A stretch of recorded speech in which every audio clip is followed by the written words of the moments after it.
As I continued my journey to the west of Guatemala, I enjoyed a mountainous and fresh landscape. This was just the environment to get to know the various Maya descendant cultures, like the Quiche, the Chichicastenango, and the Mam. In Guatemala, there are more than 20 spoken languages, and Spanish is the one that unifies them all.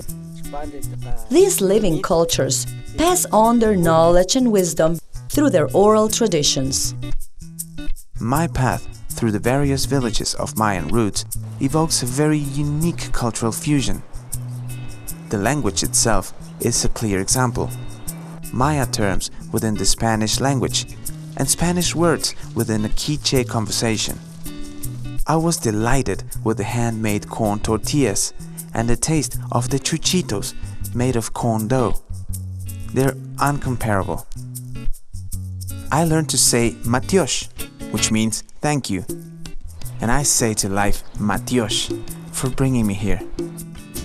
The Guatemalan highlands are home to important archaeological sites, besides Lake Atitlan, one of the most beautiful in the world. Atitlan is an unusual lake. It's like a mirror surrounded by 3 amazing volcanoes. You can only realize its greatness after you've been here. There are no words. It's simply gorgeous. I spent the afternoon and night in Panajachel, and it turned out to be a bohemian and cosmopolitan place.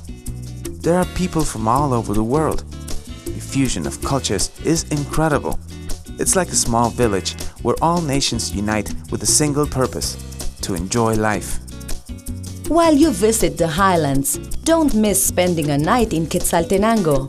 And at dawn, you can climb by car the Sierra de los Cuchumatanes and enjoy the view at more than 10,000 feet above sea level.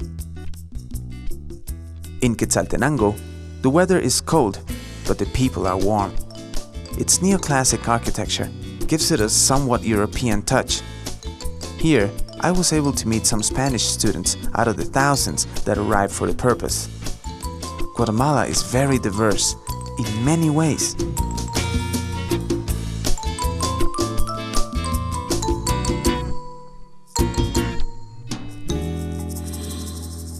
When I landed in Petén, my heart was beating fast.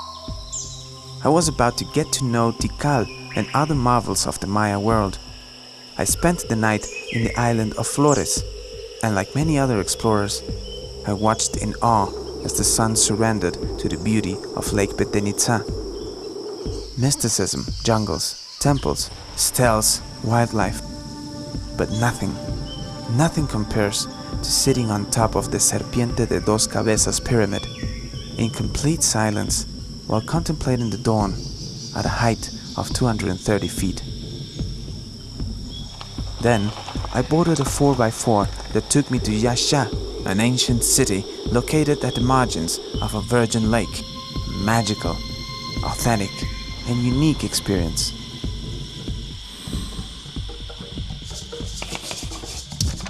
I was told of a place where African people grew new roots and fused their culture with that of the New World. So I headed towards Puerto Barrios, where the heat of the Caribbean became obvious. I sailed early to get to a very special place, Livingston, another culture, another language. I had lots of fun with their music, flavors, traditions, and the rhythm of their Garifuna culture. It's a whole different Caribbean, all green, all magical, and seductive. As I returned, I sailed through a canyon that leads to the entrance of Rio Dulce, an amazing place with wonderful people. Afterwards, in Quirigua, I stood next to enormous and very well preserved stels, the tallest ones of the Maya world. Some of them reach up to 32 feet, giant kings of an ancient empire. Quirigua has the tallest stels of the Maya world and was declared human heritage by UNESCO.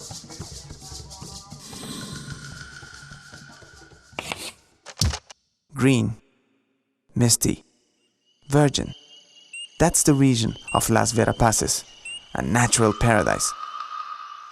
Exploring the mysterious green world of Las Verapaces is like entering a world that's not human. You feel so small before such greatness. My curiosity had me sink in the Mayan underworld, or Xibalbá as they call it. The caves of Candelaria are such an experience. I just can't quite describe it. The water is turquoise, fresh and fast, and I couldn't help taking an exciting rafting trip at the Cahabon River. And later, I relaxed at these paradise-like natural pools called Samuk Champey.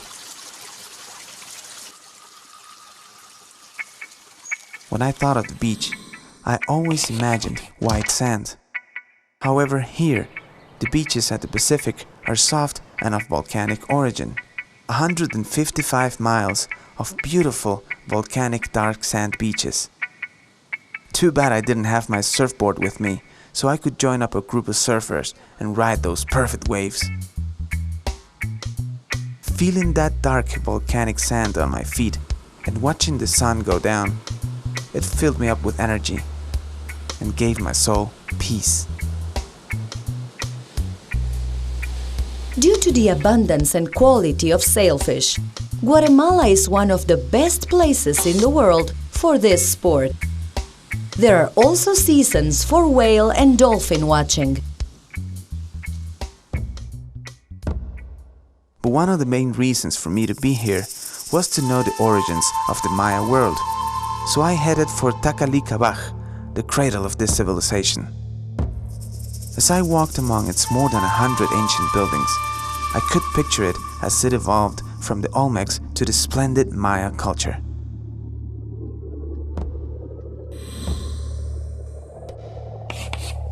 The colorful diversity of Guatemala is huge.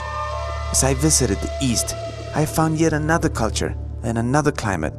It's like a whole different place. The east of the country is the cradle of the sun.